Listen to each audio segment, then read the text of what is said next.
Hey everybody, Ramin here from the COVID-19 Therapy Support Group. I just wanted to do a quick video on the stages of loss by Kubler-Ross. Basically, the stages of loss are bargaining, anger, denial, depression, and acceptance. And why is this, why are these stages important to understand for right now during this pandemic? Well, to be honest, we've lost a sense of our freedom right now. We're used to being able to do what we want to do when we want to do it.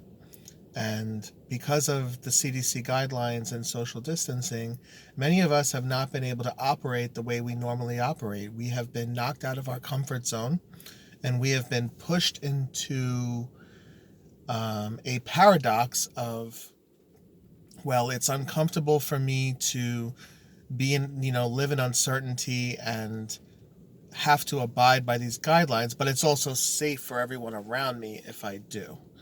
And that cognitive dissonance that we're all kind of going through right now, and it's pretty much universal for everybody, is creating a lot of issues. You know, and if you look at the stages of loss, you know, anger.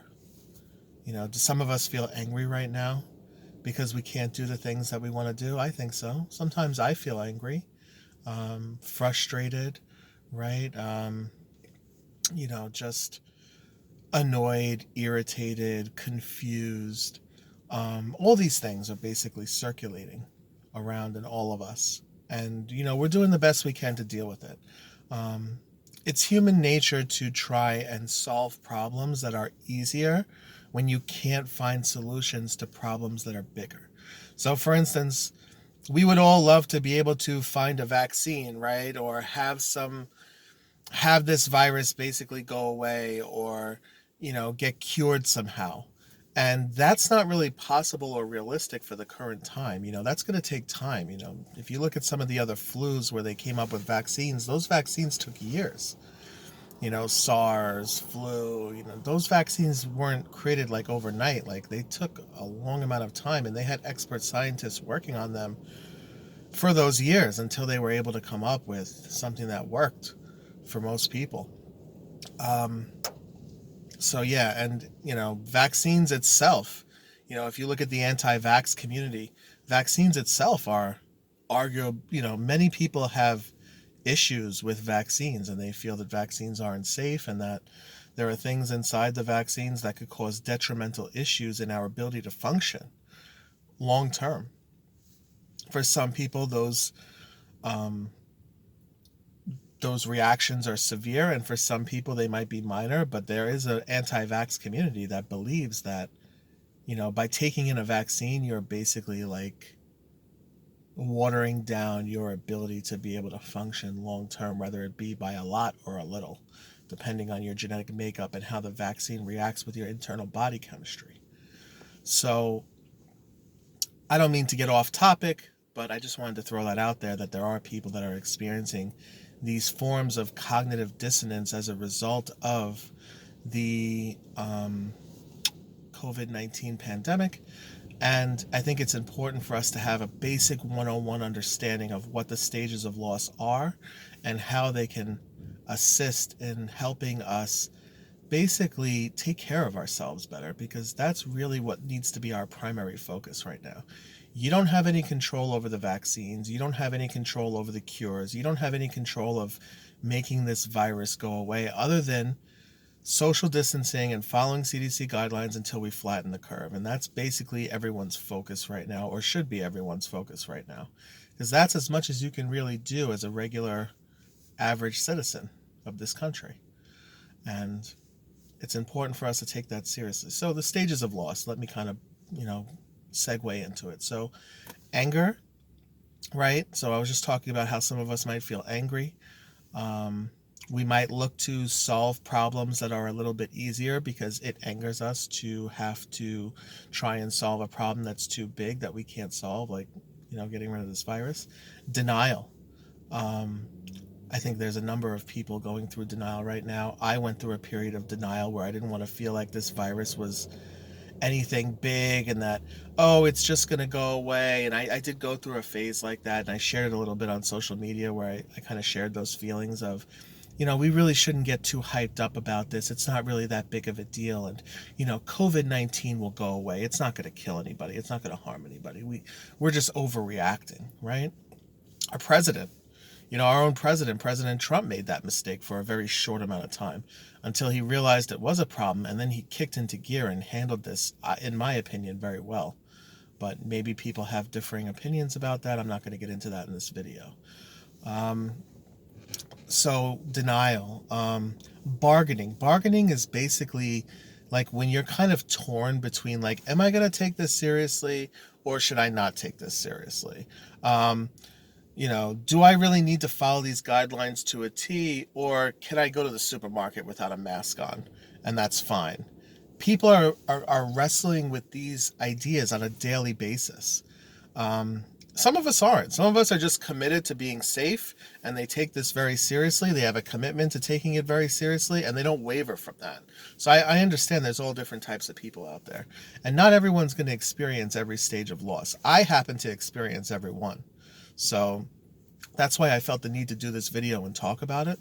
But there are probably some people that maybe they only experienced a couple stages and they didn't experience every single one, and that's fine.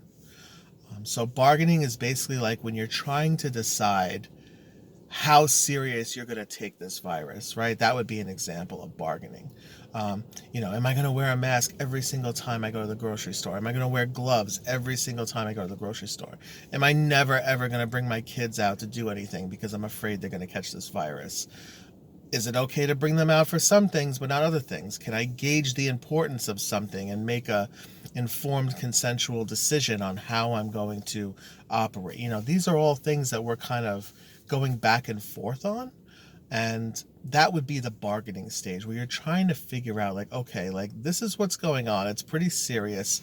How serious do I take it? And how does that guide my behavior? So we did anger, denial, bargaining, and then depression. So the depression sets in when we're very, very close to accepting that this is like a real thing. And we're no longer in panic mode. Once you drop out of panic mode, you have to understand like your hormones are secreting so many neurochemicals right now when you're in panic mode. You don't even realize it. When you're nervous about something or stressed about something, your body is firing off neurochemicals like crazy. And what happens is, once all your cortisol is spent, you have a crash time. People who have post-traumatic stress disorder often experience this, where there's a crash time where, okay, now I've panicked, for a certain amount of time. I've drained my body of all its neurochemicals, and now I'm kind of on this, drug addicts experience this too on a more extreme level. Like when they're coming off of a drug, they get like, mood irritability and fatigue, and they don't want to get out of bed. They don't want to do anything. They start having psychosomatic issues where their bodies start to hurt. So, a lot of us might be going through that depression where we're feeling like this is a hopeless problem. We're not going to be able to solve it. I feel totally out of control of my body. I've panicked and panicked and panicked until I can't panic anymore. And now I just want to give up and curl up into a ball and pretend like this whole thing is just a bad dream and not deal with it at all, right? And that's usually when we realize that we're in the depression phase, where things are just not getting better and we're starting to feel like there's no hope. A very common thing that people feel when they're depressed, regardless of what they're depressed, is they become hopeless. They feel like there's no hope in the world, things aren't going to get better, and we're just going to be in an endless stage of social distancing and isolation. And isolation by itself can create depression. When you isolate, one of the worst things you can do when you're depressed is to isolate yourself from other people. That was a big reason why I started this support group. I tend to be prone to a bit of mild depression, so I want to make sure that doesn't carry on to moderate or severe, which it never has before. I've always just had mild feelings of depression, and it's usually at times of extreme stress, such as now. But I, still feel the need to take care of myself to mitigate that, because I don't want there to ever be any type of emotions or feelings that interfere with my functioning. And does it happen? Yeah, of course, it's happened. It happens to everybody. But as an older individual who's more educated, I want to be able to mitigate that and stop that in its tracks so that I can be the most functional version of myself. So, it's very, very important to have a morning routine, exercise, eat right, spend time with your family, connect to people on social media, do everything that you have to do, engage in arts and crafts, come up with games to play with your kids, creative games to play, like, tag, or hide and seek, or, just anything, like start a baseball game with a soft bouncy ball, like in the den, put everything away that could possibly break, that the ball could hit, so there's no safety issues or damaged property. Go that extra mile to like connect to people, connect to your families, and take care of yourself, because it's super important to mitigate any feelings of depression that might come to the surface as a result of this global pandemic. And then finally, acceptance. That's the stage that we kind of all want to get to. Acceptance is when you basically have just come to terms with the fact that this is the way it is. You've made adjustments to your lifestyle that you're now committed to. You've shifted your perspective, and you've basically put yourself in a position where you can operate at your optimal functioning while the pandemic is going on, with little to no disruption or strong, volatile emotional reactions. So acceptance is where we all want to be. It's super important to try and get there. You'll get there naturally. Usually you just go through the stages. Like, you can't dictate like how long you're going to be in a certain stage. Like, it just basically lasts as long as it's going to last until it's over, and it's different for everybody. So I would say, educate yourself, keep track of what's going on. If you need to take a break from it, take a break from it, but educate yourself and be well informed so that you have a strong understanding of what's actually going on in reality to the best of your ability. I know sometimes the news lies, and they put stuff out there that's misinformation, fake information. It's not your job to sift through that and figure out what's real and what's not. You know, we're only as smart as the information we have access to. So don't put that pressure on yourself, like you have to figure out every single thing from A to Z. That's just going to stress you out. You know, take the information in, take the statistics in that are actually being provided, make an informed decision on how you feel about that, and just allow yourself to go through the stages. And once you hit acceptance, then you can basically say, okay, now I'm at a place where I'm at peace with everything. It is what it is. It happened. We dealt with it. We've got a new system now to adapt to what's going on, and we can live our lives to the, best of our ability. And that's all anybody can really ask for. So those are the stages of loss. And thank you for watching this video.